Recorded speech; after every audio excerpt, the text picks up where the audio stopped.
Make me over, I'm all I wanna be.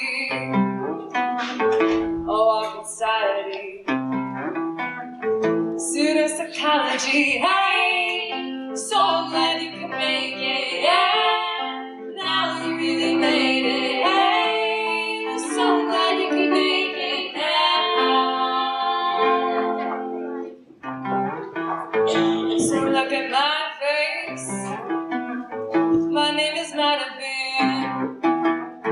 My name is never wise. My name's forgotten. Hey, so glad you can make it. Yeah, now you really made it. Hey, so glad you can make it now. Nice. Woo!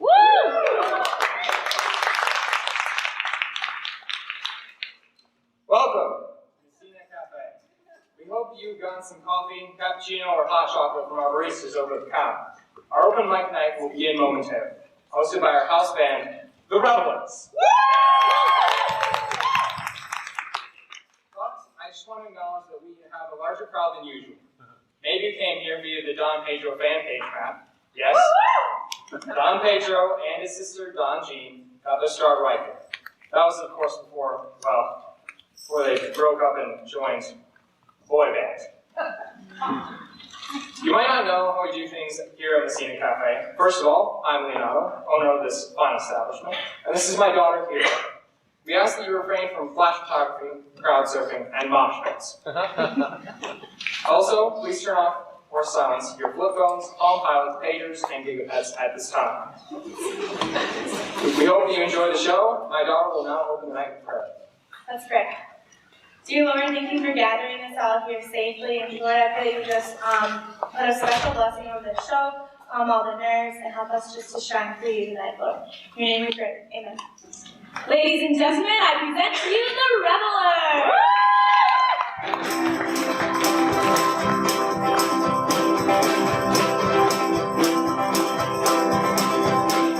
Beauty's a bathing by a spring or bearing days behind her. The winds blow calm, the birds they sing, the cool spring rain behind her. My water thoughts entice mine eye to see what was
young Florentine called Claudio.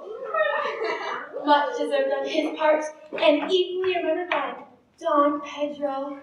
He has borne himself much beyond the promise of his age, doing, in the figure of a lamb, the feats of a lion.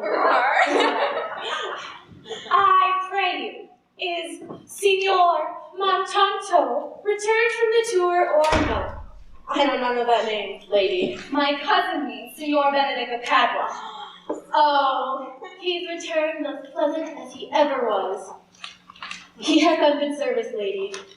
But what is he to a lord to a lord, a man to a man, stuffed with all honorable virtue?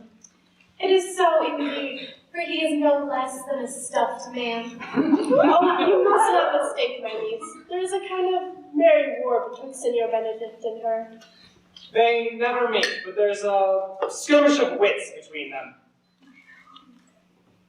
Who is his companion now? He has every month a new sworn brother. It's possible, very easily possible. He wears his faith, but it's the fashion of his hat. It ever changes with the next block. I see, the man is not in your books. No, and if he were, I would burn my study. But I pray you, who is his companion? He is most in the company of the right noble Claudio. Oh, Lord, he will hang upon him like a disease. He is sooner caught than the pestilence, and the taker runs presently mad. Oh, God help the noble Claudio. If he have caught the Benedict, will cost him £1,000 ere he be cured.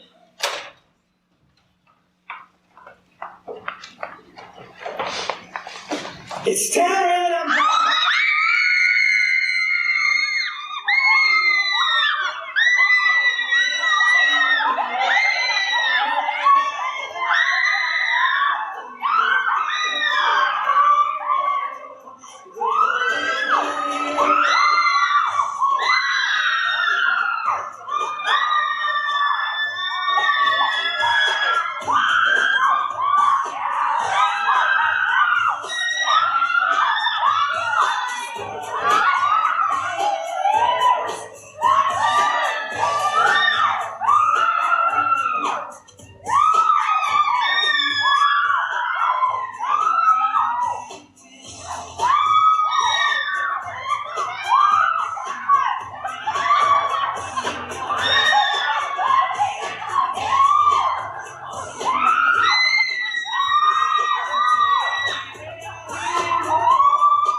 The fashion of the world is to avoid cost. You encounter it. Never came trouble to my house in the likeness of your grace.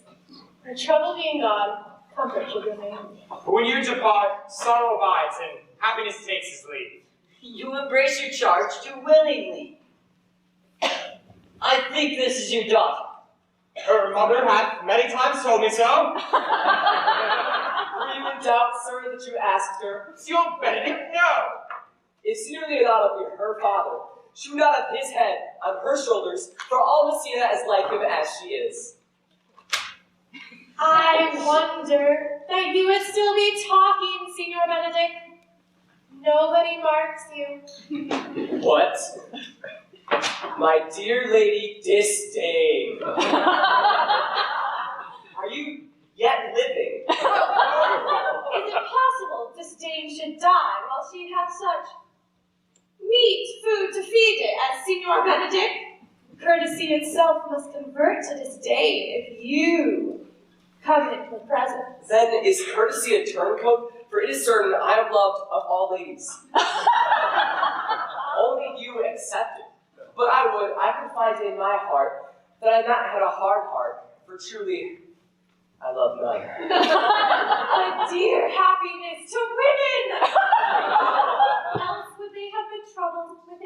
delicious, sweetheart. I thank God and my cold blood I'm of your humor for that. I'd rather hear my dog bark at a crow than a man swear he loves me. By God, keep your ladyship still in that mind, so some gentleman or other shall escape a predestinate scratched face. Scratching could not make it worse, and toward such a face as yours works. Well, you are a rare parrot teacher. A bird of my tongue is better than a beast of yours. I would that horse at the speed of your tongue, but keeping your pay. In God's name I have done. You always end with a jade strip. I know you of old. Signor Benedict, my dear friend Leonardo hath invited you all to stay.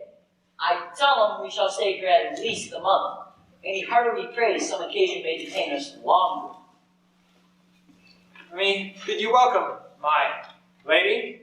Being reconciled with the prince, your brother, I owe you all duty. I am not of many words, but I thank you. Please, at your grace, Leon. Your hand, madam. Leonardo, we will go together.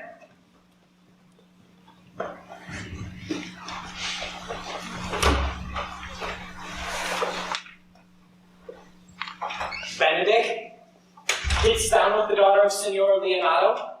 I noted her not, but I looked on her. Is she not a modest young lady? Do you question me as an honest man should do for a simple true judgment? Or would you have me speak after my custom as being a professed tyrant to their sex? No, I pray thee, speak in sober judgment. Why, if faith methinks she is too low for a high praise, and too little for a great praise, only this combination can I afford her. That were she other than she is, she were unhandsome. And being no other than as she is, I do not like her. Thou thinkest that I am in sport. I pray thee, tell me truly how thou likest her. Would you buy her that you inquire after her? Could the world buy such a jewel? Yeah. And in case they put it in too. But speak you this with a sad brow?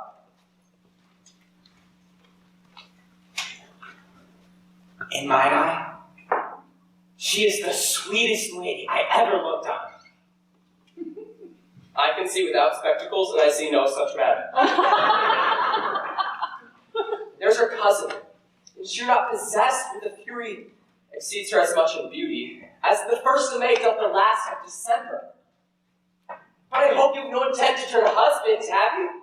I would scarce trust myself, though I had sworn the contrary. Hero would be my wife. Is it come to this? Shall I never see a bachelor of 80 again? What secret hath kept you here, that you followed not Leonardo and his wife? He is in love! With who? Now that is your grace's part. Mark how short his answer was.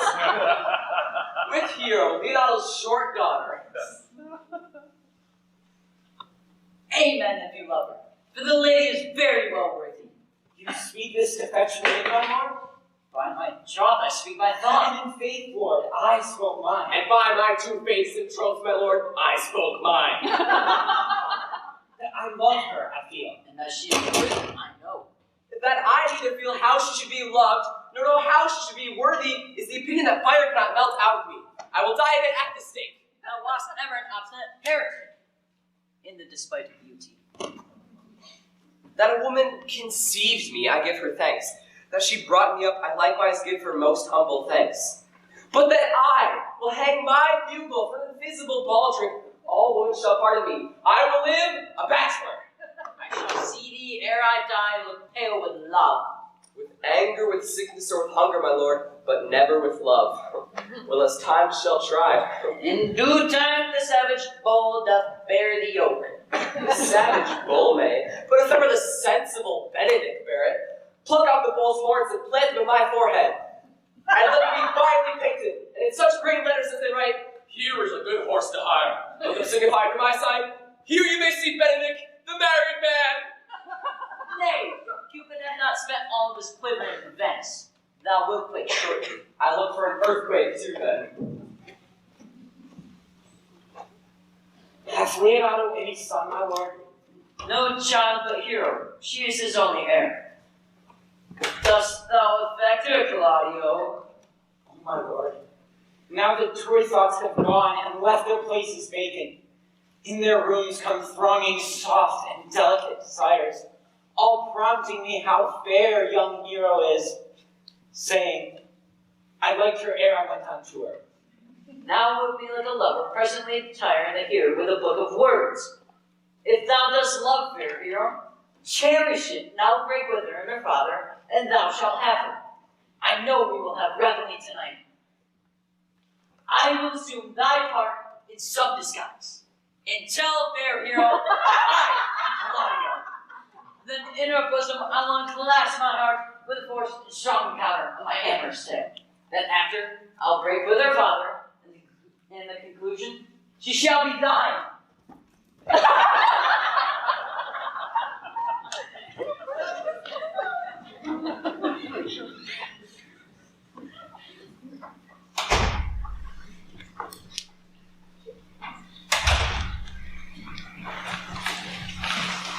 How now, wife, where is Balthazar? Have you provided this music?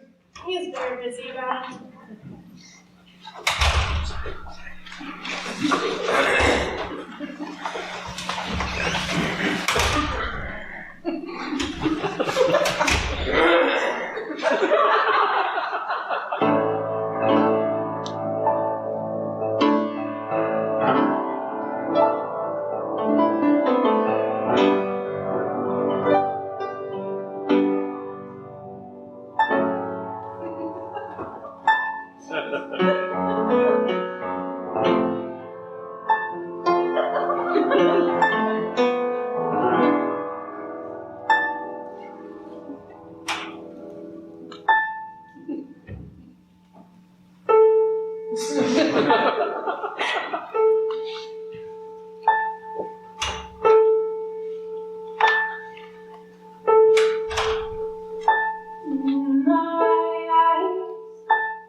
Therefore sadness is without limit. You should hear reason. When I have heard it, what blessings bring it? If not a present remedy, at least a patient sufferance. I cannot hide what I am. I must be sad when I have cause and smile at no man's jest. Eat when I have stomach and wait for no man's leisure. sleep when I am drowsy and tend on no man's business, laugh when I am merry, yet claw no man of his humor. Yea, but you must not make the full show of this till you may do it without controlment. You have a place set out against your brother, and he hath taken you newly into his grace, where you should take true root to find the fair weather that you make yourself. I had rather be a canker in a hedge than a rose in his grace, and it better fits my blood to be disdained of all than to fashion a carriage to rob love from any. In this, though I cannot be said to be a flattering honest man, it must not be denied, but I am a plain-dealing villain. I am trusted with a muzzle and infringed as with a clog. If I had my mouth, I would bite. Can you make no use of your discontent? I make all use of it, for I use it only. Ratio! Good morning. What? I can give you intelligence of an intended marriage. Was Sir Freddy model to build mischief on? Mary, it is your brother's right hand. Who? The most exquisite Claudio? Even he, A proper squire. And to which way looks he? on Hero, the daughter and heir of Leonato. A very forward march chick. I heard it agreed upon that the prince should woo Hero for himself, and having obtained her, give her to Count Claudio. Come. Come. Let us thither. This maid who food for my displeasure. That young startup hath all the glory of my overthrow. If I can cross him in any way, I bless myself every way. You are both sure will assist me? To the death, my lord.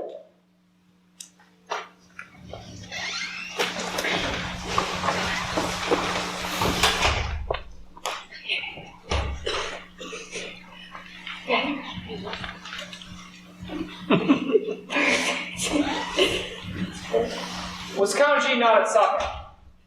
I saw her not. How tartly that lady looks. I never can see her, but I am heartburned for an hour after. My troth niece, thou will never get thee a husband if thou be so shrewd of thy tongue. Oh, for which blessing I am on my knees every morning and evening. Lord, I could not endure a husband with a beard on his face. I'd rather lie in the Lord. So you might light upon a husband that hath no beard. What would I do with him? Dress him in my apparel and make him my wedding gentlewoman. He that hath a beard is more than a youth, and he that hath no beard is less than a man. And he that is more than a youth is not for me, and he that is less than a man, I am not for him. I trust you will be ruled by your father. Yes, faith, it is my cousin's duty to make curtsy and say father, as it please you. And yet, for all that, cousin, let him be a handsome fellow, or else make another curtsy and say father, as it please me. Well, cousin, I'd like to see you one day take a husband. Not till God make men of some other metal than earth. Make good room. Happy Halloween, everybody! Ursula, when I say happy Halloween, do I expect silence in return? Absolutely not. Happy Halloween, everybody! Are you ready to rock?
which is one?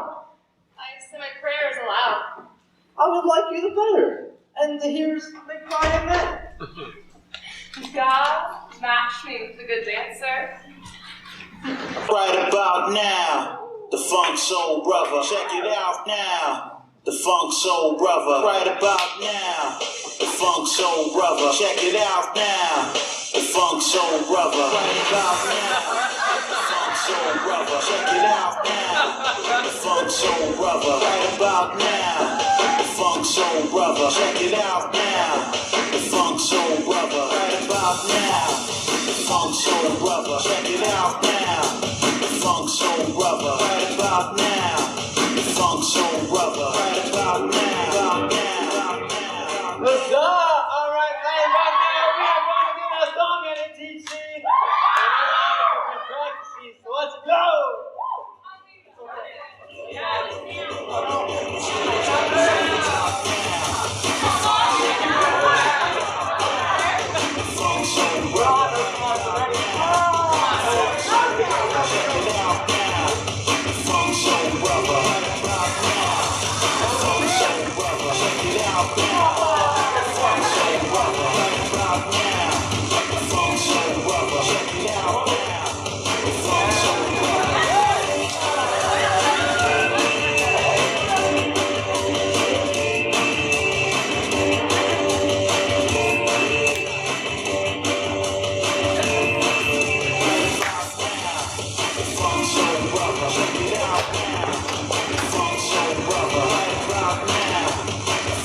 Will you not tell me who told you so?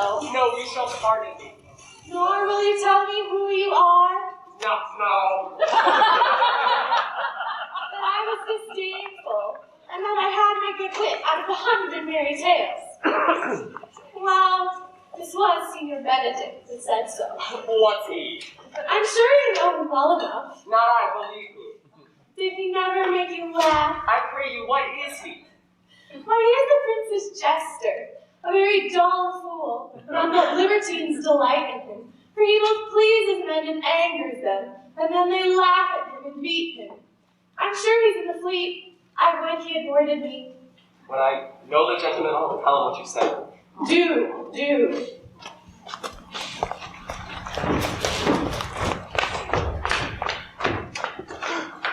Are you not Signor Benedict? Oh, you know me well. I am he. Signor, you are very near my brother Don Pedro and his love. He is a Namaron hero. I pray you dissuade him from her. She is no equal of his birth. How know you he loved her? I heard him swear his affection. Oh, so did I too. We're getting married tonight. Come, let us to the banquet.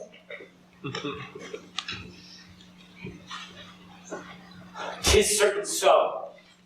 Prince woos for himself. Friendship is a constant in all other things save for the offices and affairs of love. Farewell, therefore, hero. Apollo. Yea, the same. Come, go with me. The prince has got your hero. Oh, I wish him the joy of her. Did you think the prince would use you thus? I pray you leave me. Alas, poor hurt fowl. But that my lady Beatrice should know me and not know me? The prince's fool? I am not so reputed. Well, I will be revenged as I may. Now, Signor, where's the Count? Did you see him? Joke, my lord. I found as melancholy as a lodge in a war. I told him, and I think I told him true, that your goodwill hath got the grace of this young lady here. The Lady Beatrice hath a quarrel with you. The gentleman that danced with her told her she is much wronged by you. Oh, she misused me past the endurance of a block. She told me, not thinking I had been myself, that I was the prince's jester, that I was duller than a great thaw, huddling jest upon jest with such impossible conveyance that I stood like a man at the mark, with the whole army shooting at me. She speaks poniards, and every word stabs. If her breath were as terrible as her terminations, there'd be no living thing near her. She would affect to the North Star. I would not marry her, though she were endowed with all that Adam had left before he transgressed. Come, talk not of her. I would to God some scholar conjure her, for certainly while she is healed, all horror, disquiet, and perturbation follows her. Look, here she comes.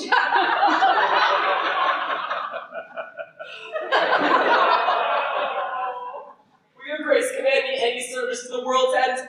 I will go up the slightest errand you can devise to send me out to the pygmies. I'll get you a hair off the great James beard. Do you any errand to the activities, rather than hold 3 words conference with this harpy? You have no employment for me?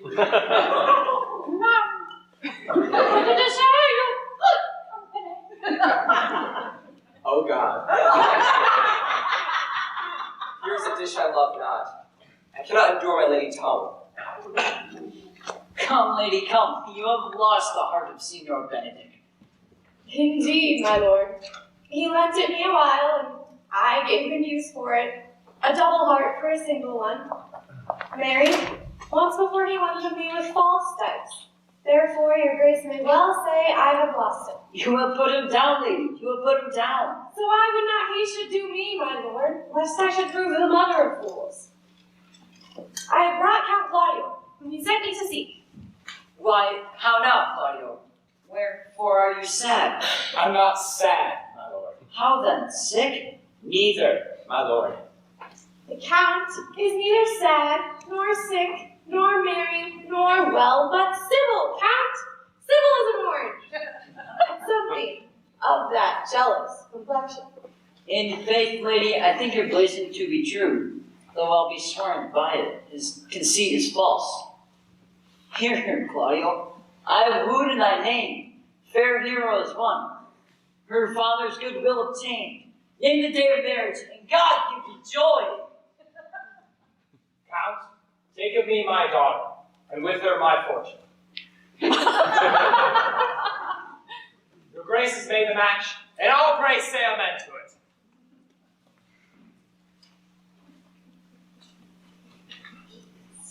Speak, Count. 'Tis your cue. Silence is the perfectest herald of joy. I were but little happy if I could say how much. Lady, as you are mine, I am yours. Speak, cousin. Or if you cannot, stop his mouth with a kiss and let him not speak neither. In faith, lady, you have a merry heart. Yea, my lord, I make it, poor fool. It keeps me on the windy side of care. My cousin tells him in his ear that he is in her heart. And so she doth, cousin. Oh, good Lord, for alliance. Thus goes everyone into the world but I. And I am sunburned. I will sit in a corner and cry, hey, ho, for a husband. Lady Beatrice, I will get you one. I'd rather have one of your fathers then. Have your grace marry a brother like you? Your father got excellent husbands if a maid could come by them. Will you have... Oh, no! Unless I might have another for working days. Your grace is too costly to wear every day. And I beseech your grace, pardon me. I was born to speak all mirth and no matter. Your silence most offends me. To be married best becomes you. For out of question, you were born in a merry hour. No, sure, my lord. My mother cried, but then a star danced, and under that I was born. Cousin! God give you joy. By my troth, a pleasant spirited lady. Oh, there is little of a melancholy element in her, my lord. She is never sad but when she sleeps. And not even sad then. For I have often heard my daughter say she has dreamt of unhappiness and waked herself with laughing. She cannot endure to hear tell of a husband. Oh, by no means. She were an excellent wife for Benedict. Oh, Lord, my Lord, if they were but a week married, they would talk themselves mad. County Claudio, when do you mean to go to church? Tomorrow, my lord. Not till Monday, my dear son. Which is hence a 7 night. A time far too brief to everything enter my mind. I warrant thee, Claudio, the time will not go dully by us. I will in the interim undertake one of Hercules' labors, which is to bring Signor Benedict and the Lady Beatrice into a mountain of affection. One with you. I will feign the match, and I doubt not to fashion it, if you all will miss their assistance. Lord, I am for it, though it cost me 10 nights' watchings. And I, my lord. And I. And you too, gentle hero? I will do an end modest office, my lord. Tell my cousin to a good husband. If we can do this, Cupid will no longer be an archer. His glory shall be ours, for we are the only love gods.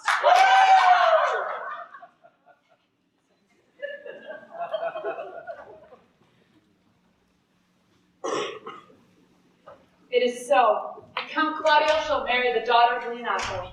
Yea, my lord, but I can cross it. Any bar, any cross, any impediment will be medicinable to me. I am sick of displeasure to him, and whatsoever comes athwart his affection ranges evenly with mine. How canst thou thwart this marriage? I think I told your lordship a year since how much I am in favor of Margaret, the waiting gentleman hero. I remember. I can, at any unseasonable instant of the night, appoint her.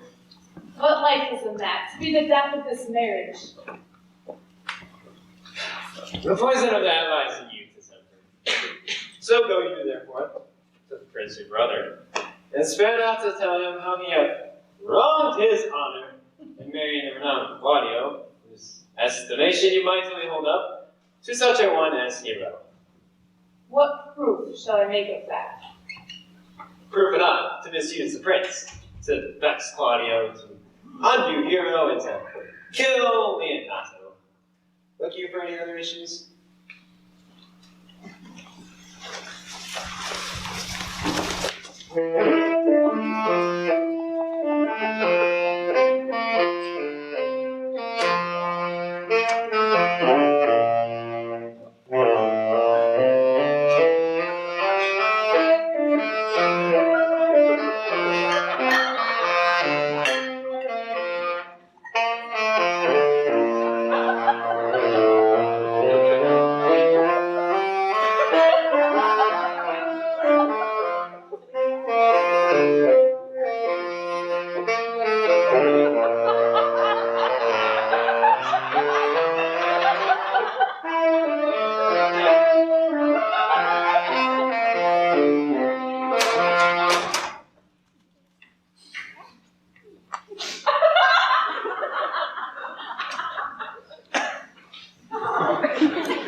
I do much wonder.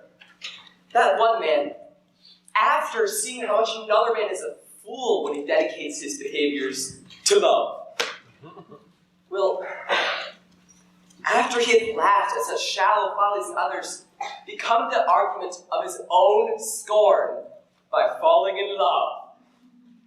Such a man is Claudio. I have known that there was no music in him but the drum and the fife. Now, he'd rather hear the tabor and the pipe. I have known when he would have walked 10 miles afoot to see good armor. Now, he lies 10 nights awake carving the fashions of a new doublet. He was wont to speak plain and to purpose, like an honest man and a soldier. Now, is he turned orthography? His words a very fantastical banquet, just so many strange new dishes. May I be so converted and see with these eyes? I cannot tell. I think not. But I will not be sworn by it. Love may transform me to an oyster. But I'll take my oath by it. Till he's made an oyster of me, he will never make me such a fool. One woman is fair, and yet I am well. Still another wise, yet I am well. And still another virtuous, yet I am well. But till all three graces be in one woman shall not come in my grace. Rich shall she be, that's certain. Wise or I'll none. Virtuous or I'll never cheapen her. Fair or I'll never look on her. Mild or come not near me. Noble or not I for an angel. Of good discourse, an excellent musician, and her hair shall be of what color it pleases God. Oh, look, the prince and Monsieur Love. I will hide in behind yards. Come, shall we hear this music? Yea, my good lord.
And an ill singer, my lord. No, Faith, thou singest well enough for a shift.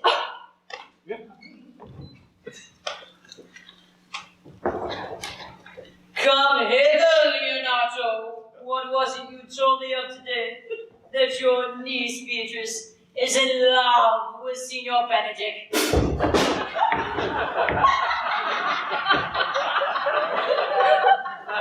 I did not think that woman would have loved any man. No, nor I neither. But most wonderful that she's so Signor Benedict, who, for all our behaviors, she seemed ever to abhor. Is it possible? By my troth, I don't know what to think of it. But that she loves him with an enraged affection that is past the infinite of thought. You amaze me! I would have thought her spirit was invincible against all assaults of affection. Especially against Benedict. Has she made her love known to him? No. And she swears she never will. That is her torment. Then down to her knees she falls, sobs, beats her heart, tears her hair, prays, curses, oh sweet Benedict, God give me patience.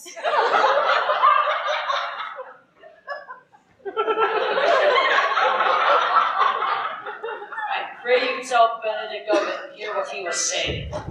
For a good, think you? Hero thinks surely she will die. She will die if he love her not. And she will die ere she make her love known to him.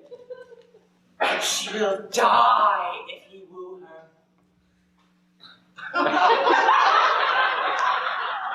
She doth well if she should make tender of her love. 'Tis very possible it will scorn it. But man, as you all know, hath contemptible spirit.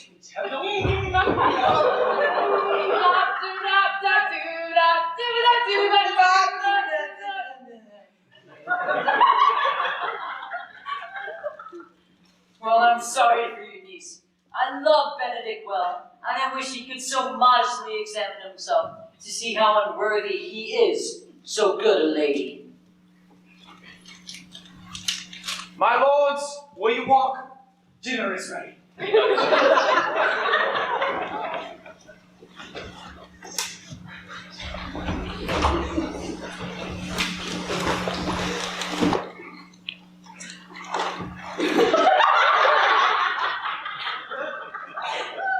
This can be no trick. The conference was sadly born. They have proof of this. From Hero. Love me? Why, it must be requited. I hear how I am censured. They say I'll bear myself proudly if I perceive the love come from her. They say, too, she'll rather die than give any sign of affection. I never think to marry. I must not seem proud. Happy are they that can hear their detractions and put them to mending. They say the lady is fair. 'Tis a truth, I can bear them witness. And virtuous, 'tis so, I cannot reprove it. And wise, but for loving me. By my troth, it is no great addition to her wit, nor no great argument of her folly, for I will be horribly in love with her!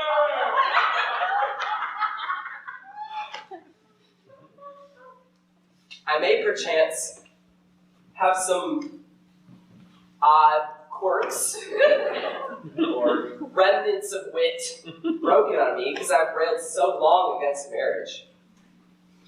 But doth not the appetite alter? A man loves the meat in his youth he cannot endure in his age. Shall quips and sentences and these paper bullets of the brain awe a man from the career of his humor? No. No, the world must be people!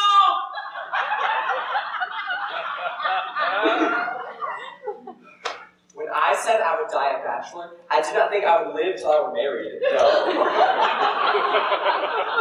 Here comes Beatrice. By this day, she's a fair lady. We spy some marks of love in her.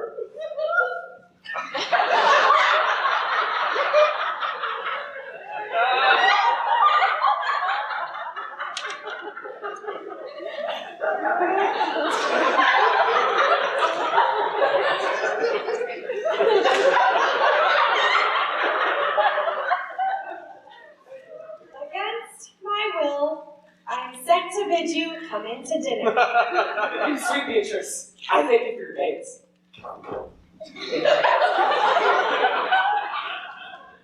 I took no more pains for those thanks than you take pains to thank me.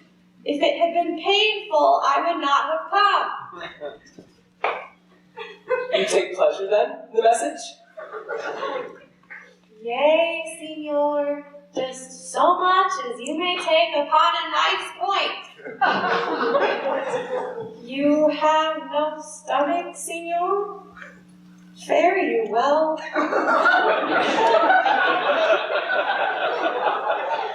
Against my will, I'm come to bid you to dinner. There's a double meaning in that.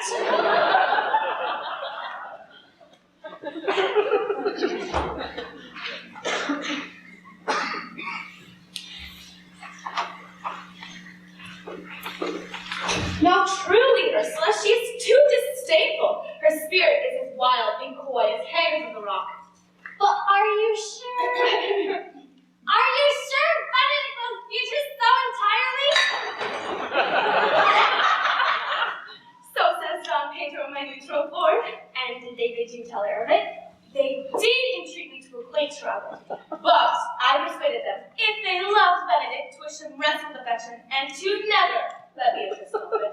Why do you so? Doth not the gentleman deserve as full of fortunate and bad as ever Beatrice shall couch upon? Oh, God of love. I know he doth deserve as much as may be yielded to a man, but nature never framed a woman's heart of prouder stuff than that of Beatrice. Disdain and scorn rise sparkling in her eyes, misprizing what they look upon. Her wit values itself so highly that to her all matter else seems weak. She cannot love. Sure, I think so, and therefore certainly she should not know of his love, lest she make sport at it. No. Rather, I will go to Benedict and counsel him to fight against his passion. Oh, do not do your cousin such a wrong. She cannot be so much without true judgment, having so swift and excellent a wit as she is prized to have, as to refuse so rare a gentleman as Signor Benedict.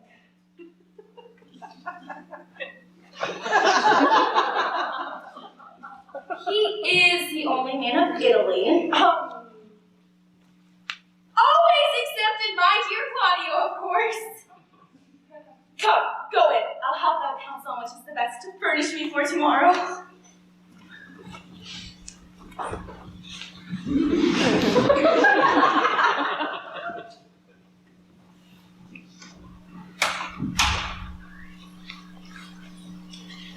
What fire is in my ears?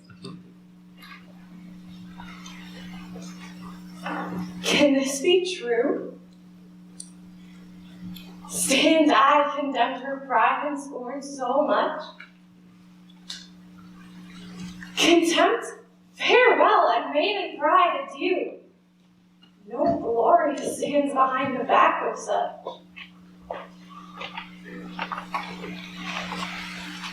Then Benedict, love on. I will requite thee, taming my wild heart to thy loving hand. If thou dost love, my kindness shall incite thee to bind our loves up in a holy band. For others, say thou dost deserve, and I believe it better than reportingly.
jealous.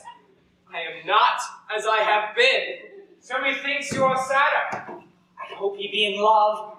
I have the toothache. What? Sigh for the toothache.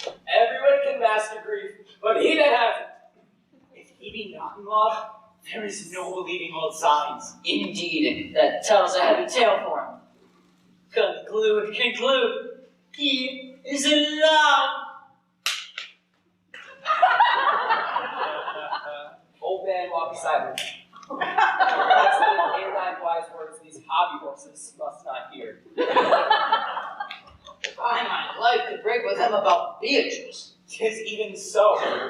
Hero and Margaret have by this played their parts, so the two bears will not bite one another when they meet.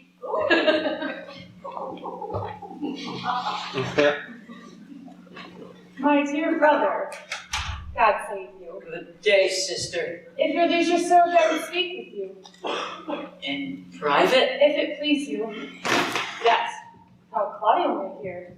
What I would speak of concerns him. What's the matter? Means your lordship to be married tomorrow? You know he does. I know not that when he knows what I know. If there be any impediment, I pray you discover it. My dear brother, you may think I love you not.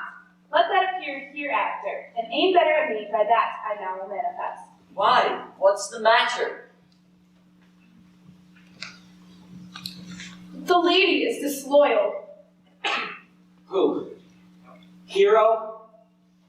Even she, Leonato's hero, your hero, every man's hero. Disloyal? The word is too good to paint out her wickedness. Think you a word's title, and I will fit her to it. Wander not, but till further warrant. Go but with me tonight, and you shall see her, even the night before her wedding day. If you love her, then wed her. But it would better fit your honor to change your mind. May this be so? I will not think it. If you will go with me, I will show you enough. And when you have heard more and seen more, proceed accordingly.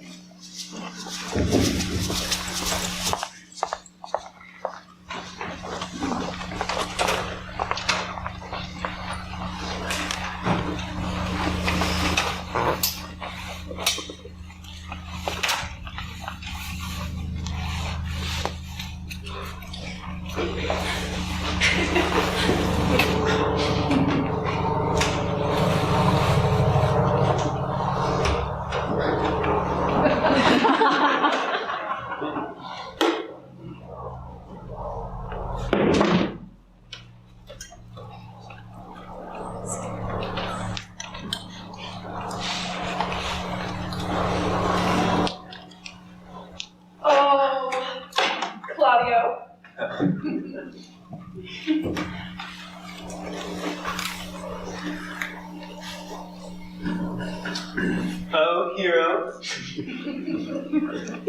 Oh, come, Margaret, shall we sing that song again? Oh, good my lord, tax not so bad a voice as to slander music any more than once.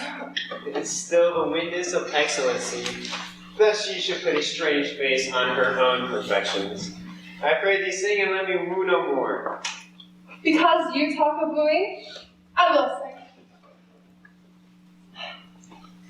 Since many a wooer doth commence his suit to her, he thinks not worthy, and yet he woos. And yet, will he swear he loves?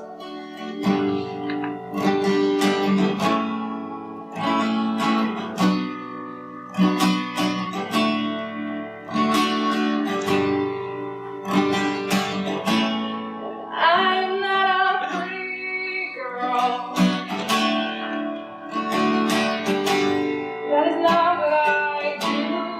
I don't damsel in distress. I don't need to be rescued.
figures out how to get down.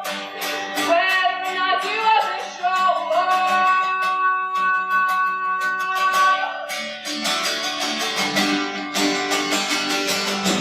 and I'm not a free girl.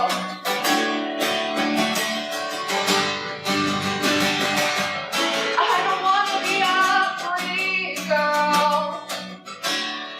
No, I want to be more than a pretty girl.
Are you good men and true?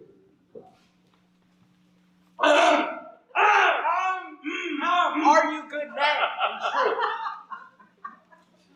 Yeah, or else they were a pity, but they should suffer body, salvation, and soul. Give him a church, never thought, Barry. First, who think you the most desertless man to be constable? Okay, sir. Or sequel, for they can both read and write. Come hither, neighbor Sequel. You are thought here to be the most senseless and fit man for the constable of the watch. Therefore, bear you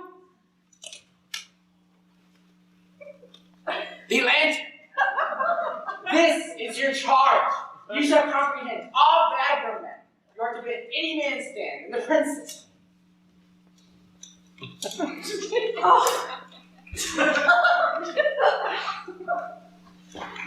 How if he will not stand? Why then, take no note of it, but let him go, and presently call the rest of the watch together, and thank God you are rid of a knave. If he does not stand when he is bidding, then he's none of the prince's subjects. True, and they are to meddle with none but the prince's subjects. Well, master, you are to go out to all the alehouses, and bid those that are drunk, get them to bed. How if they will not? Why then, let them alone till they are sober. If they make you not, then be better, and you may say they are not good men, that you took them. Well, sir. If you meet any things, you may suspect him, by virtue of your office, to be no true man. And for such kind of men, why the less you meddle and neglect them, why the more is for your honesty. If we know them to be a thief, shall we not have them in hands? You may, but I think they that touch pitch will be defiled. The most peaceable way for you, if you do take a thief, is to let him show himself who he is and steal out of your company. You have always been called a merciful man, partner. Truly, I would not hang a dog by my will. Much more a man who hath any honesty in him. If you hear a child cry in the night,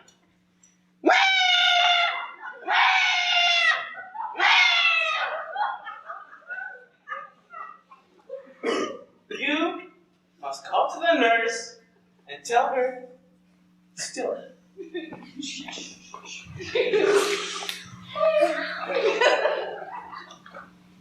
How for the baby, if the nurse be asleep and will not hear us? Why then, depart in peace, and let the child wake with crying. No, This is the end of the charge. If you meet the prince in the night, you may stay.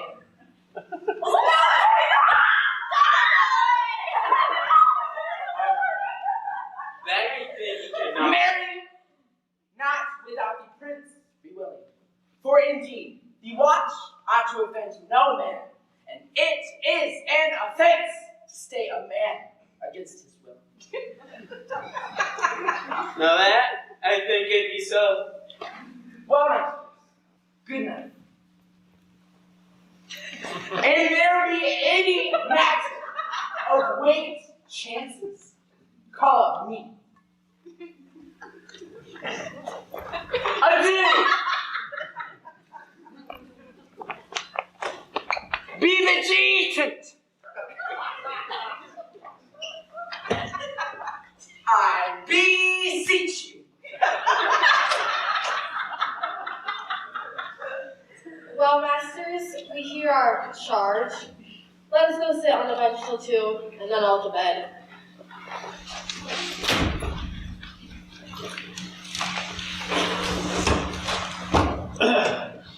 Oh, what, Conrad? Conrad, I say? Here, man, I'm at thy elbow. Oh, Matt. My foolish. I thought there were a scab to follow. I will oath thee an answer for that. Now, forward with thy tale. Stand me close. Not well like a true drunkard. Utter all to thee.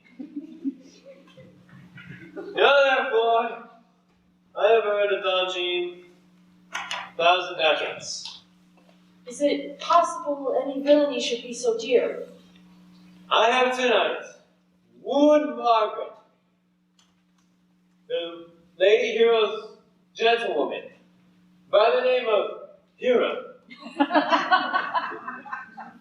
To tell this tale vilely, should first tell thee how the Prince and Claudio, planted in place by my master, Don Jean, saw afar off this amiable encounter. And thought they Margaret was hero? The two of them. The Prince and Claudio. What the devil, my master? I knew she was Margaret. Oh, yeah, my Claudio in a page. Thank you. I swore you'd meet her again the next morning. And then, before the whole congregation, shame her for what she saw over the night, and send her home again without a husband. We charge you in the prince's name. Stand up! Hold up, right, Master. We have discovered the most dangerous creature luxury in all of comic books. Masters! Masters! Speak not! We charge you. Let us obey you to follow us. Let's go, girls.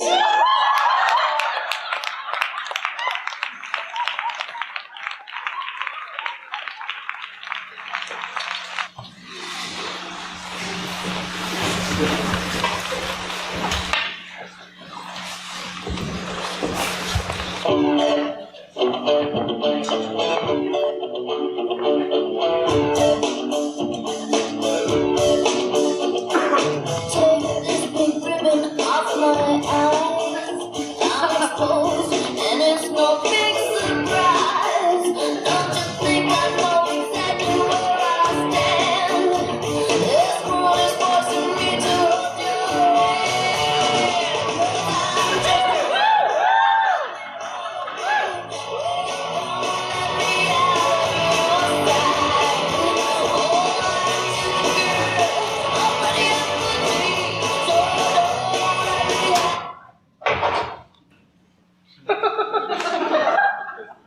Trough,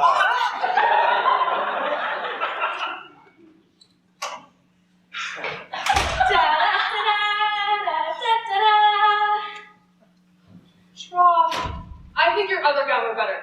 No, pray be good, Meg. I'll wear this. My Trough, so good. And I warrant your cousin will say so.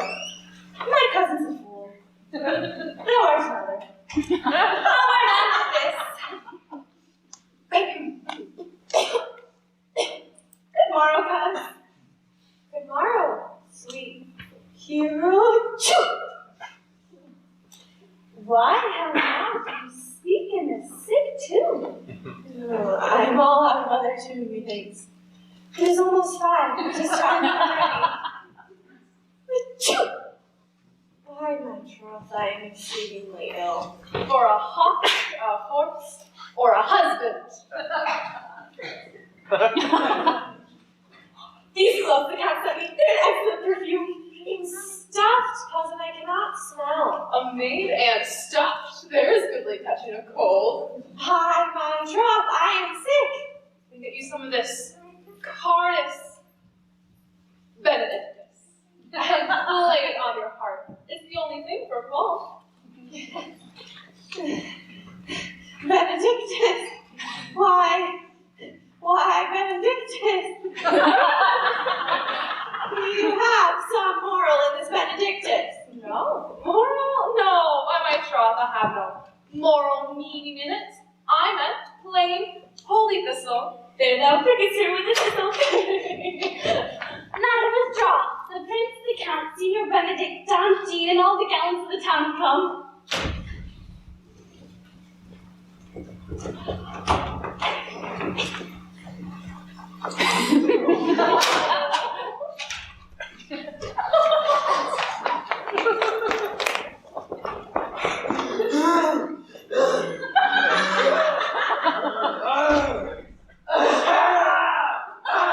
What would you with me, honest neighbor?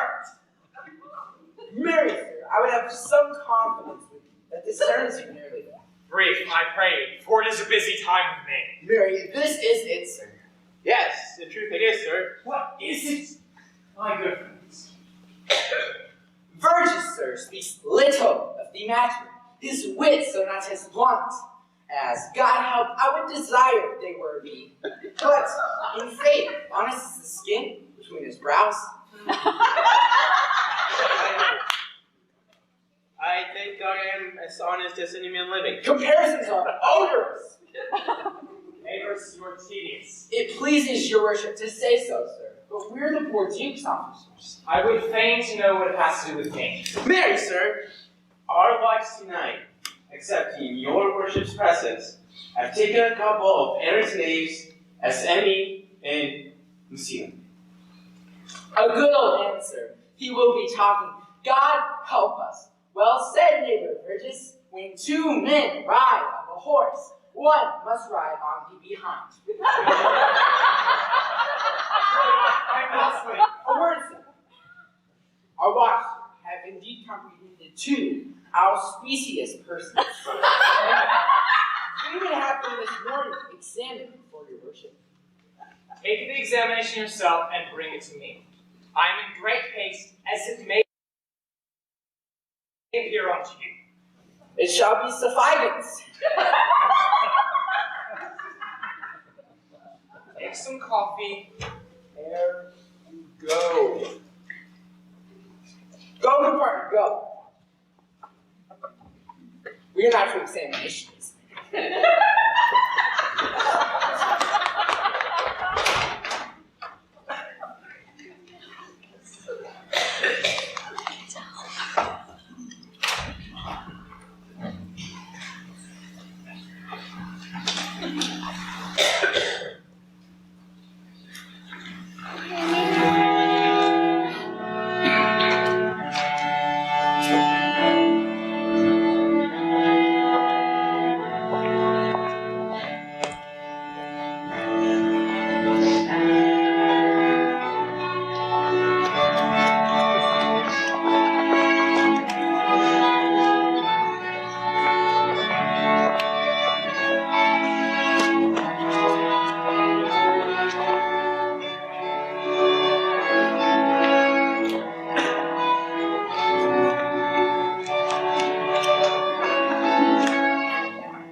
hither, my lord, to marry this lady?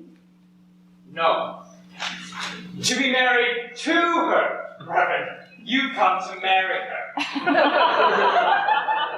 Lady, you come hither to be married to this count? I do. If either of you know any inward impediment on why you should not be conjoined, I urge you to utter it upon your souls. Know you any hero? None, my lord. Know you any count? I dare make his answer. None. Oh, what men dare do. What men may do. What men daily do, not knowing what they do. How now? Interjections by some may be. Father, to you, with free and unconstrained soul, give me this maid, your daughter. As freely son as God gave her me. And what have I to give you back, whose worth may counterpoise this rich and precious gift? Nothing, unless you render her again. Oh, sweet prince, you learn to know thankfulness. There, Leonardo, take her back again! Give not this rotten orange to your friend. She is but the sign and semblance of her honor. Behold how like a maid she blushes here.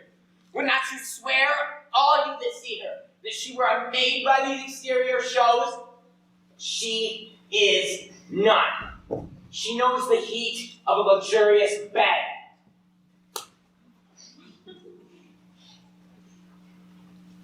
Her blush is guiltiness, not modesty. What do you mean, my lord? Not to be married, not to knit my soul to an approved wanton. No. Lord, if in your own proof you may vanquish the resistance of her youth and make defeat of her virginity. No, Leonardo, no. I never tempted her with word too large. But as a brother to a sister, showed her bashful sincerity and comely love. And seemed I ever otherwise to you? You seem to me as Diane in her orb, as chaste as the bud errantly blown. But you are more intemperate in your blood than Venus, or those pampered animals that rage at savage sensuality. My lord, well that he doth speak so wide. Sweet prince, why speak not you? What should I speak? I stand this honor that I've gone about to link my dear friend to a common stale. What man was he that talked with you yesternight betwixt 12 and 1? Now, if you are a maid, answer me this. I talk with no man at that hour, my lord. Why, then you are no maid. Leonardo, I'm sorry you must hear this. Upon mine honor, myself, my sister, and this grieved count did see her, hear her, at that hour last night talk with a ruffian, who, like a most liberal villain, confessed of violent encounters they have had 1,000 times in secret.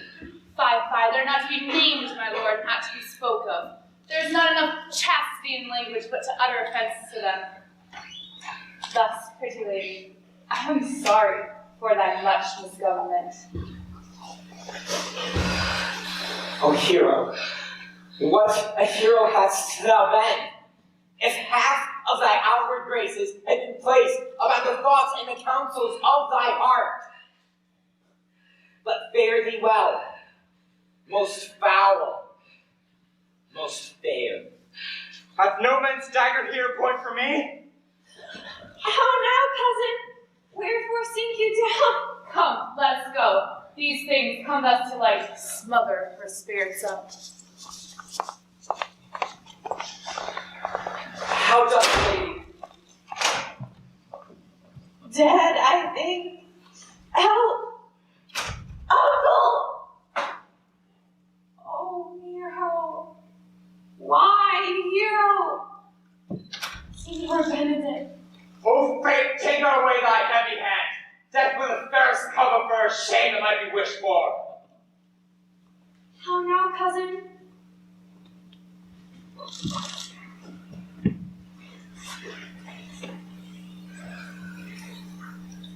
Have comfort, lady. Dost thou look up? Yea, wherefore should she not? Wherefore? Why doth every earthly thing cry shame upon her? Can she deny the story that is printed in her blood? Do not live, hero. Do not open eyes. Grieve ever. Had but one. Wherever wast thou one? Wherever wast thou lovely in my eyes? Sir, be patient. For my own part, I am a tired wonder and know not what to say. Oh, on my soul. My cousin is belied. Lady, were you not her bedfellow last night? No, truly not. Although until last night, I had this 12-month been her bedfellow. Confirmed! Confirmed with the two princes, lie, and Claudio, lie, hence for her. Let her die!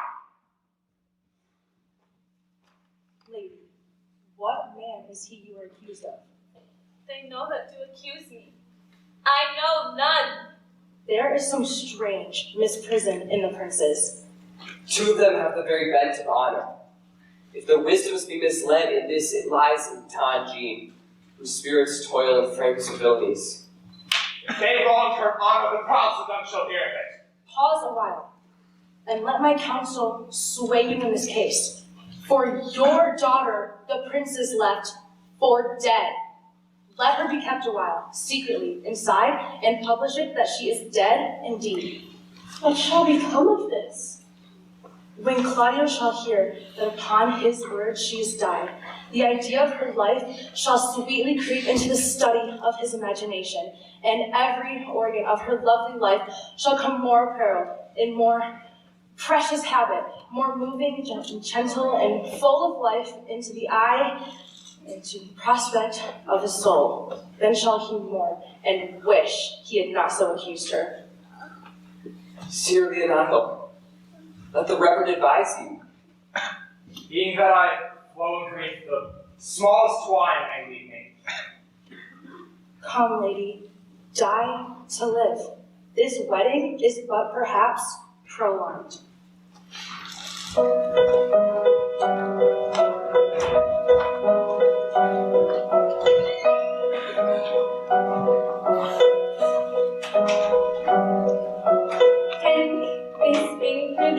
Off my eyes, I'm exposed, and it's a big surprise. Don't you think I know exactly where I stand? This world is forcing me to hold your hand. I'm just a girl, little old me. Don't let me out of your sight. I'm just a girl, all pretty and petite. Don't let me have any right. Oh, I had it up to here. I'm just a girl, that's all that they'll let me be. I'm just a girl, what's my destiny? What I succumb to is making me numb. I'm just a girl, my apologies. What I become is so burdensome. I'm just a girl, like you. Twinkle come, there's no guilt there as oh, I've had it up to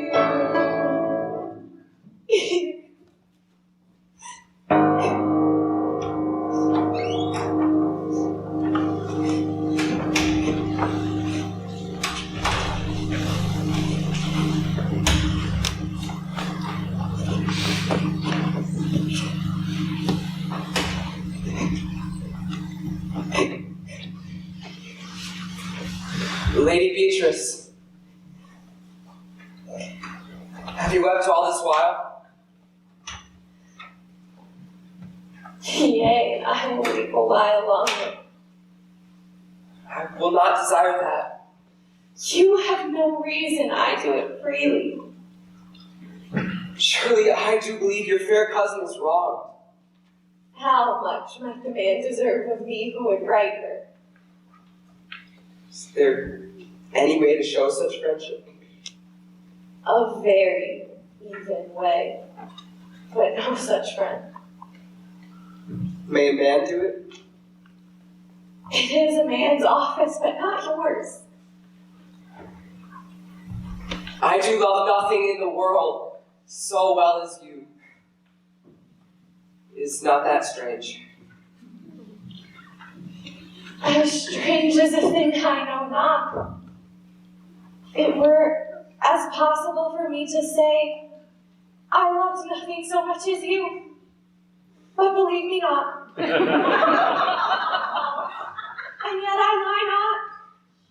I confess nothing, nor I deny nothing. I am sorry for my cousin.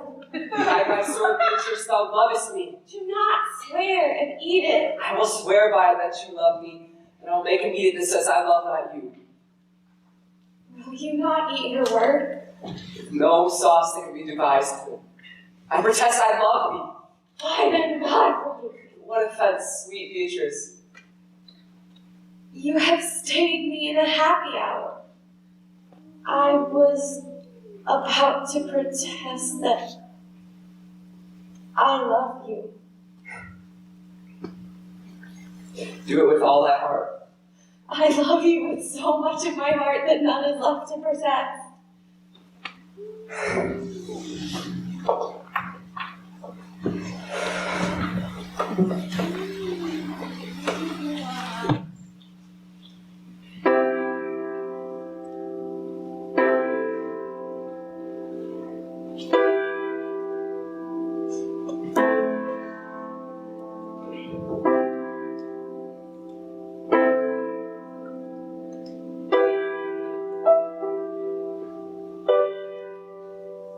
When I wake up, well I know I'm gonna be the man who wakes up next to you.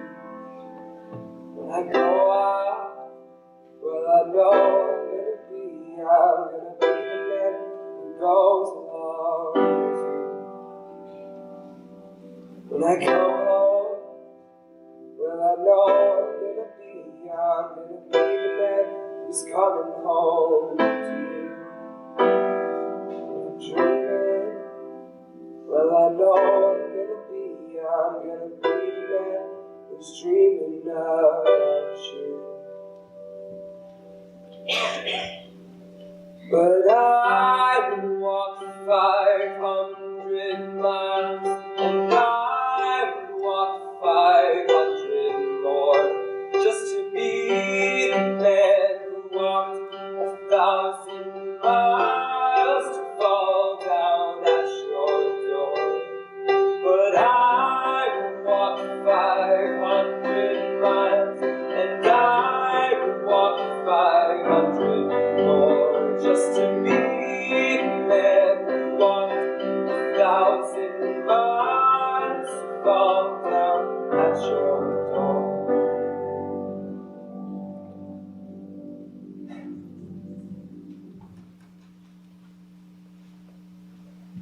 Come. Bid me do anything for thee.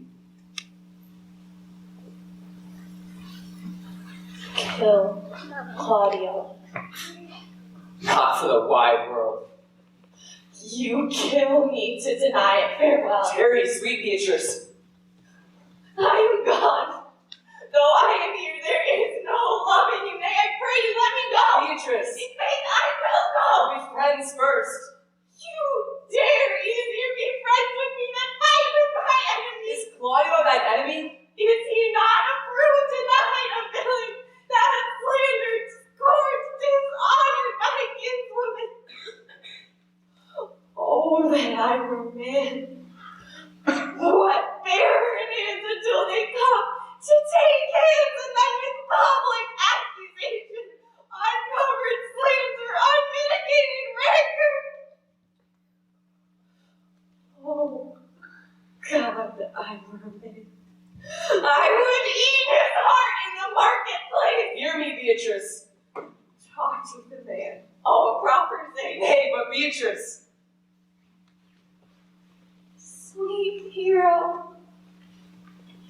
She is wrong. She is slandered. She is undone. Beatrice.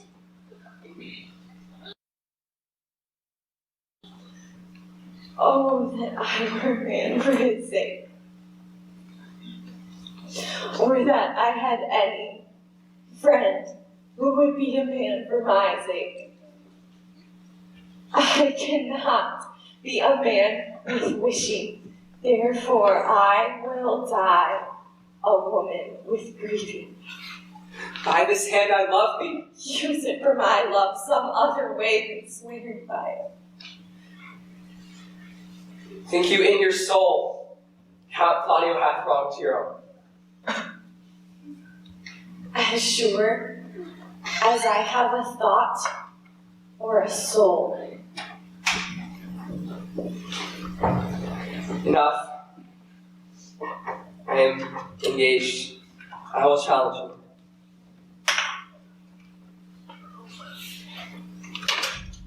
Go comfort your cousin. I must say she is dead. And so, farewell.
What is your name, friend?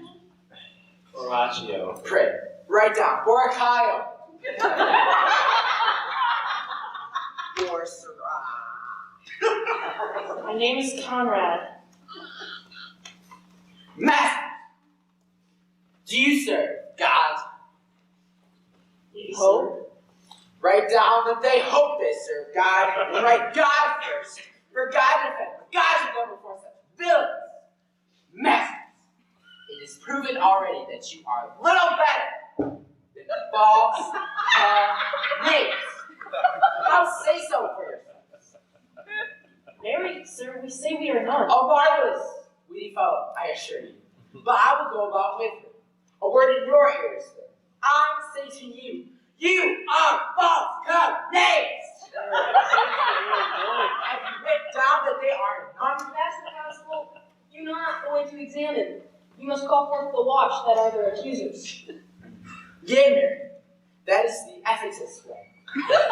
Let the watch come forth. Masters, I charge in the prince's name, accuse them. This man said, sir, that Dawn Jean, the prince's sister, was a villain. Write down, Prince Jean's a villain. Why? That is flat perjury to call a prince's sister villain. That's the constable. Crazy! I do not like thy look, I promise.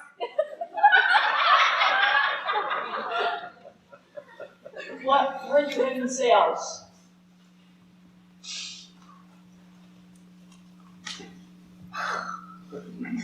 Marry, sir, that he has received 1,000 1,000 ducats of Don G for accusing the lady hero wrongfully. Black burglary as otherwise committed. Yeah! One man down in this!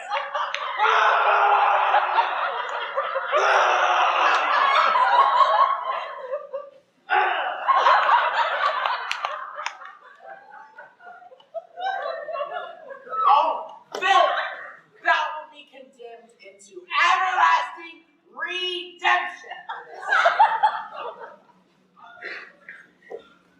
And what else? And that Count Claudio did mean, upon his words, to disgrace Hero in front of a whole assembly, and then not marry her. And what else? This is all.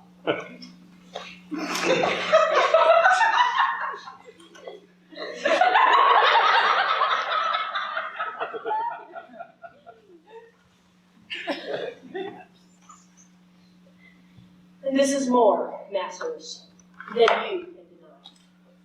Gina is this morning secretly stolen away. Hero is in this manner accused, and in this very manner refused. And upon this grief, suddenly died. She died.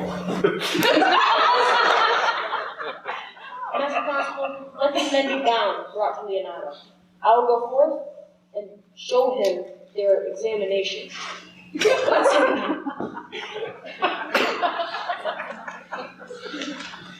Come, let them be opinion.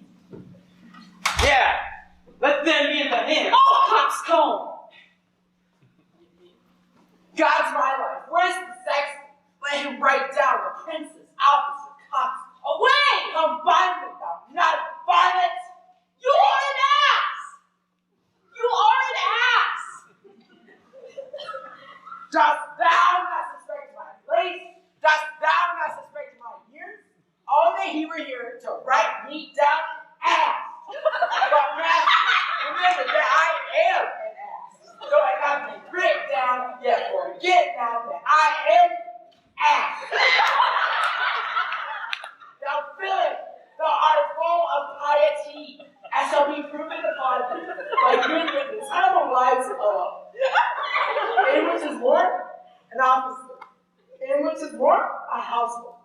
In which is more, as pretty a piece of flesh as any.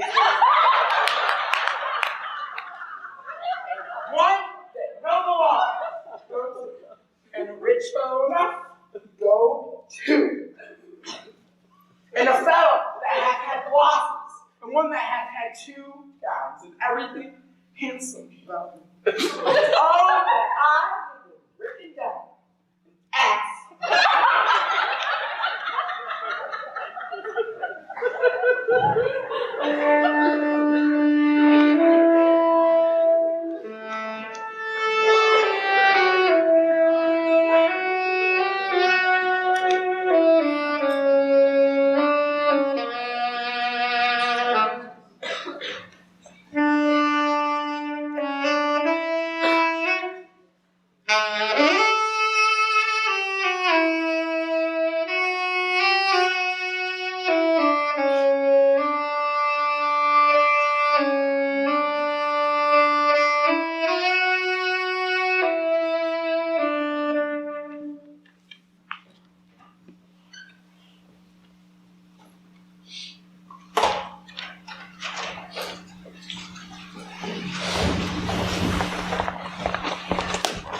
Now, Signor, what news? Good day, my lord. We have been up and down to seek thee, for we are high-proof melancholy, and would fain have it eaten away. Wilt thou use thy wit? Shall I speak a word in your ear? God bless me from a challenge. You are a villain. I jest not. I will make it good with what you dare, and how you dare, and when you dare. Do me right, or I'll protest your cowardice. Well then, I will meet you, so I may have good cheer. My lord, for your many courtesies, I thank you. I must discontinue your company. Your sister Jean is fled from Messina, and you have among you killed a sweet, innocent lady. With my Lord Lapbeard here, he and I shall meet. Till then, peace be with you. Did he not say that my sister was fled?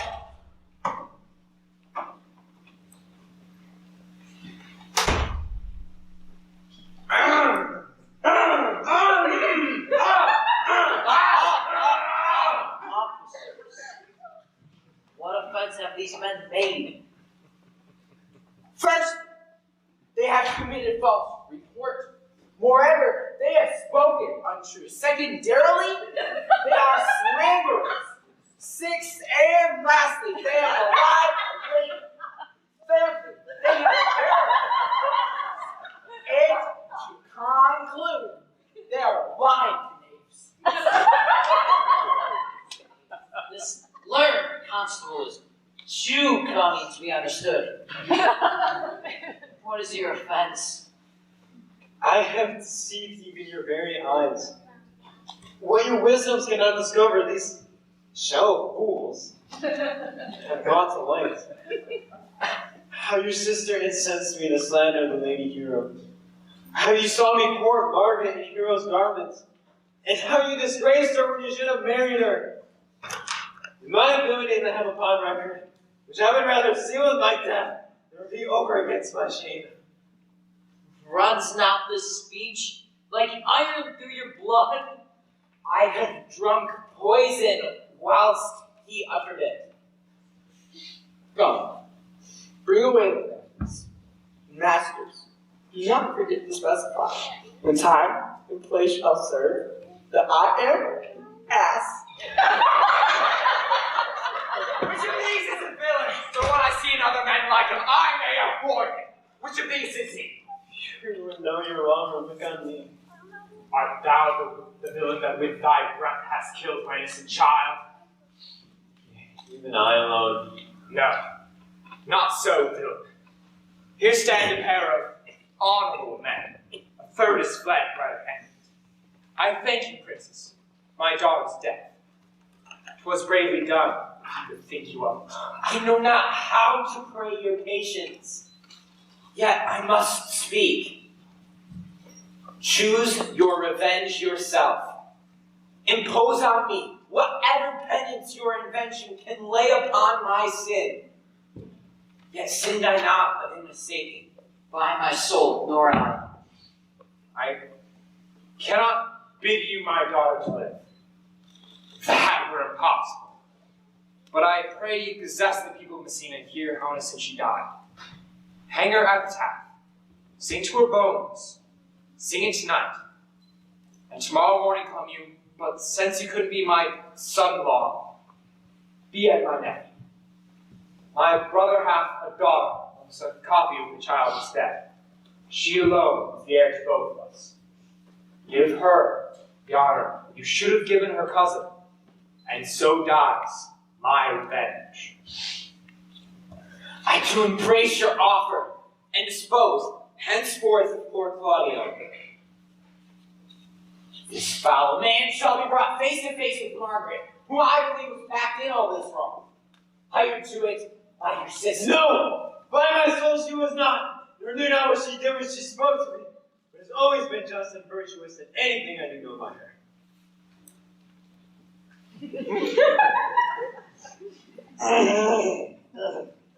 Master, though it not be under black or white, the plaintiff's here, the offender did call me.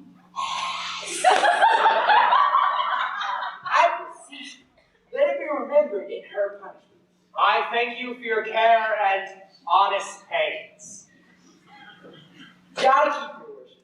I humbly give you leave to depart. And should a merry meeting be wished, God prohibit it. Come here. Till tomorrow morning, lords. Farewell. We will not fail.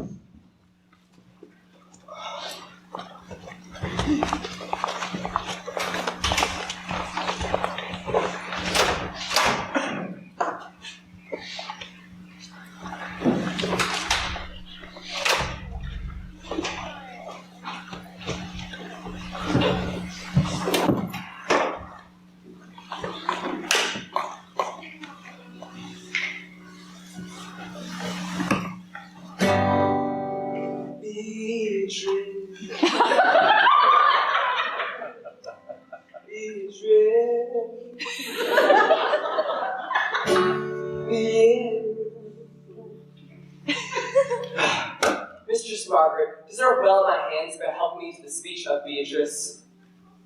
Will you then write me a sonnet in praise of my beauty? It's so high a style, Margaret, that no man living shall come over it. For, in most comely truth, thou deservest it. To have no man come over me. Why? Shall I always keep below stairs? Thy way is as quick as a greyhound's mouth it catches. Oh, and yours as blunt as the fencer spoils, which hits, but hurts not. A most manly way, Margaret, will not hurt a woman. So I pray thee, fetch Beatrice, I give thee bucklers. Give us the swords, the bucklers of our own. But I will call Beatrice to you, who I do think have legs.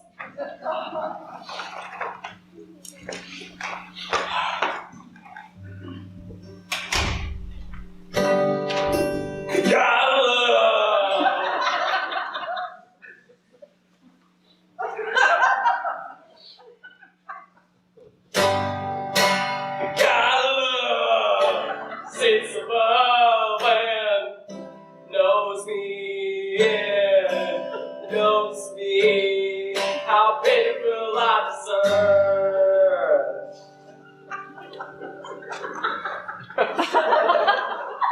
I mean wooing, or loving. Mary, I cannot show it in rhyme. I have tried. I can think of no rhyme for lady, but baby. Innocent rhyme.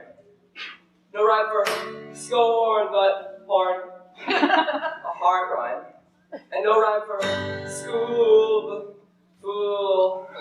A bad one rhyme. No, I was not born under a rhyming planet, nor can I ruin festival terms. Sweet Beatrice, wouldst thou come when I called thee? Yea, Signor, and depart when you bid me. Oh, stay but till then. Then is spoken, fare you well now. And yet, ere I go, let me go with that I came, which is knowing what hath passed between you and Claudio. Only foul words, and thereupon I will kiss thee. Foul words is but foul wind, and foul wind is but foul breath, and foul breath is noisome. Therefore I will depart unkissed. Thou hast spread the word out of this right sense, so forceful is thy wit. But I must tell thee plainly, either Claudio undergoes my challenge, or I'll subscribe to a coward. And now tell me, for which of my bad parts didst thou first fall in love with? For them all together, which maintained so politic a state of evil that they would not admit any good part to intermingle with them. But for which of my good parts did you first suffer love for me? Suffer love, a good epithet indeed. I do suffer love, for I love thee against my will. In spite of your heart, I think. If you can spite it for my sake, I will spite it for yours. For I could never love that which my friend hates. Thou and I are too wise to move peaceably. Now tell me, how doth your cousin? Very ill. And you? Very ill too. Serve God, love me, and then. Serve God, love me, and then. This is not the end. You know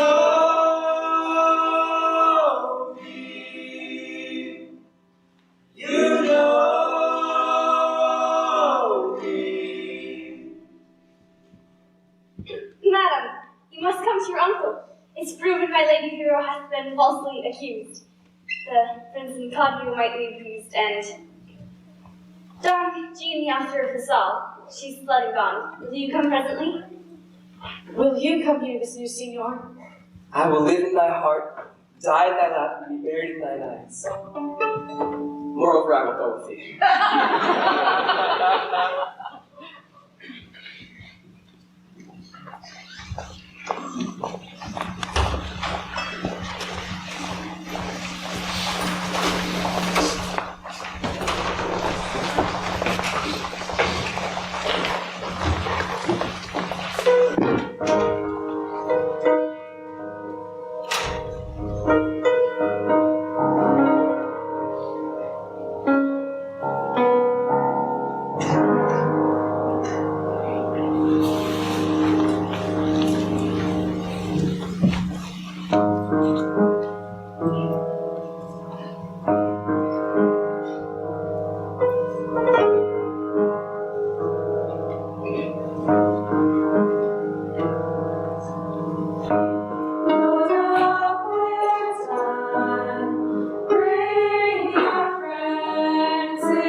Who will save your soul?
Did I not tell you she was innocent?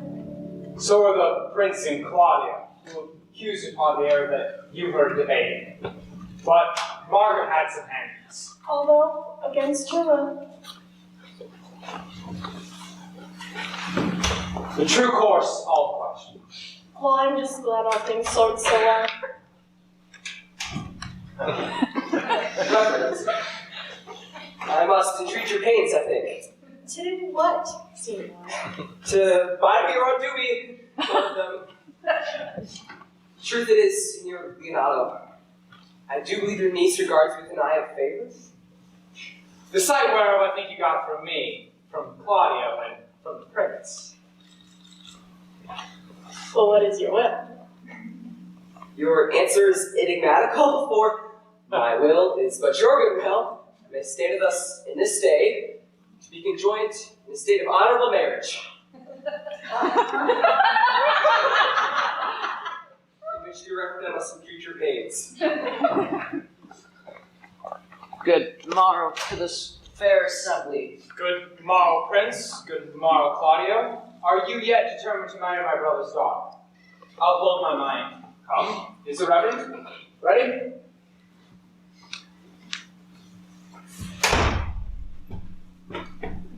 Which is the lady I must seize upon? This same machine. Sweet, let me see your face. No, that you shall not, till you take her hand before this reverend and swear to marry her. Give me your hand then. For this holy reverend, I am your husband, if you like of me. And when I lived, I was your other wife. And when you loved, you were my other husband.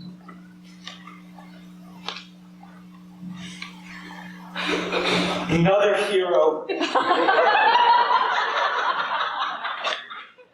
Nothing certain.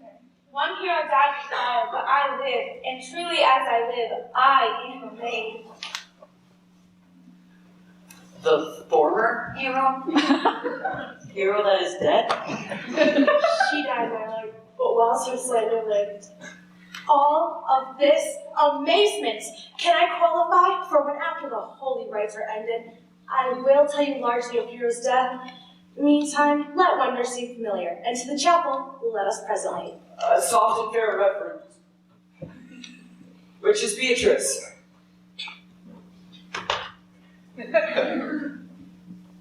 I answer to that name. What is your will?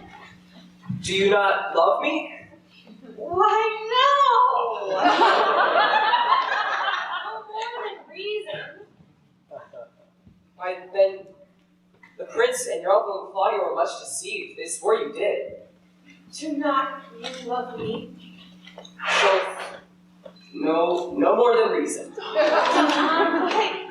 My cousin, Margaret and Ursula were much deceived, for they did swear you did. They swore you were almost sick for me. Well, they swore you were well nigh dead for me. 'Tis no such matter. Then, you do not love me? No, truly, but in friendly recompense. I'm sure you love the gentleman. And I'll be sworn upon it that he loves her. Here's a note written in his own hand, a halting sonnet fashioned to Beatrice. And here's another stolen from my cousin's pocket, containing her affections unto dear Benedict.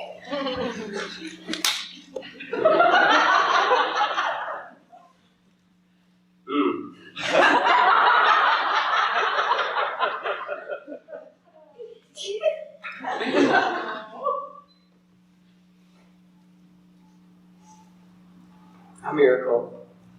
Here's our hands against our hearts. Come, I'll have you, but by this light I take thee for pity. I would not deny you, but by this good day I yield upon great persuasion, and partly to save your life, for I was told you were in consumption. Yes, I will stop you. How dost thou, Benedict the married man?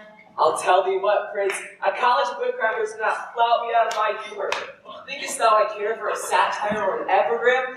No, since I do purpose to marry, I'll leave nothing to any purpose the world can say against it, and therefore never flout me when I have said against it. Romeo!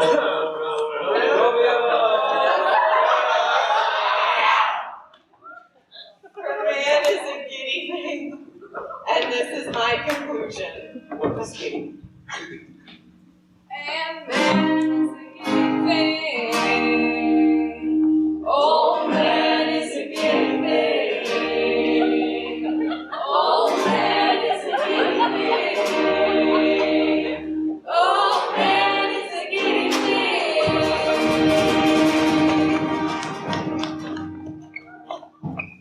My lord, here's something. Your sister, John Jean, was taken flight and brought back to Messina. Thank God I'm sure until tomorrow. I'll devise these brave punishments for her. Let's dance ere we are married, to enlighten our hearts and our wives' heels. We'll have dancing afterward. First upon my word. Therefore, play music. Prince, thou art sad. Get thee a wife.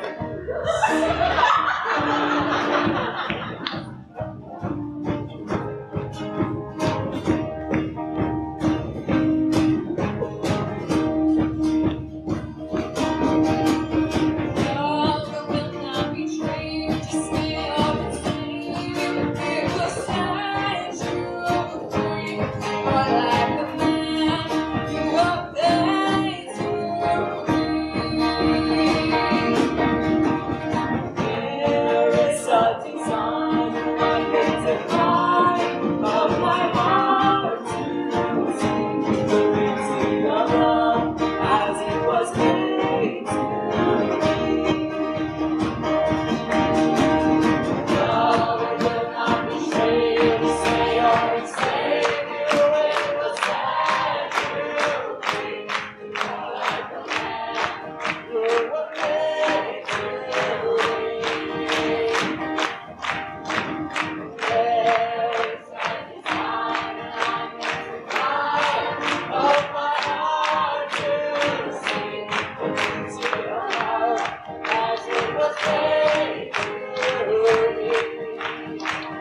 Hello, everyone. We just wanted to take a quick sec to thank our directors. We just wanted to take a quick second to thank our directors. Mrs. Adama, for our music director.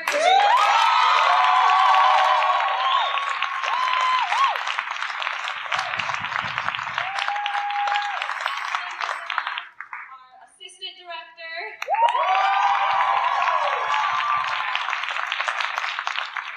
Leo, for our co-director. And Mr. Jewett, our other director. And in a moment, if you would please come up here real quick. We have a quick gift for you.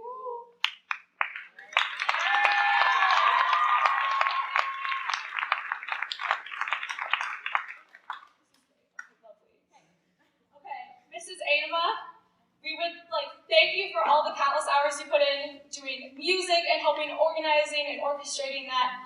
We are so deeply thankful, and all your amazing laughter that you always bring to the show. It makes our days, always. We'd like to thank Ashlyn for coming back. And our assistant director, and helping us with costumes, hair, and so much more. It's so meaningful, and we thank you so much for that. We'd also like to thank Leo so much. Dr. Leo. Doctor. She has a PhD. Thank you so much for all the countless hours you put into this, and memorizing this entire show means a lot to us.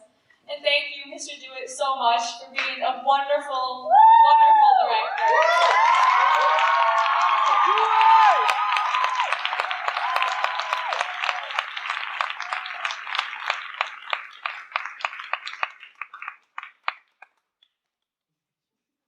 We'd also like to these are some wonderful people. We know that we couldn't have put this on without many of you and all the countless hours, their parents and friends, family, neighbors, everyone, random strangers probably a little bit too. Thank you so, so much. It means the world to us for all your support, and everyone can attest to that. So.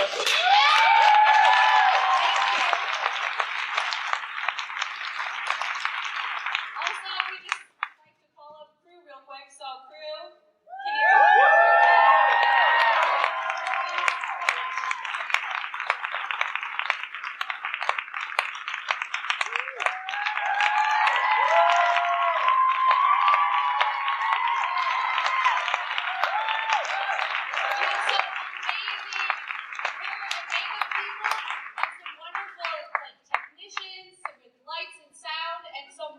Baristas, so we're so happy to have you. And we have many people that are working countless hours, and I'm so thankful for each and every one of them. So thank you guys.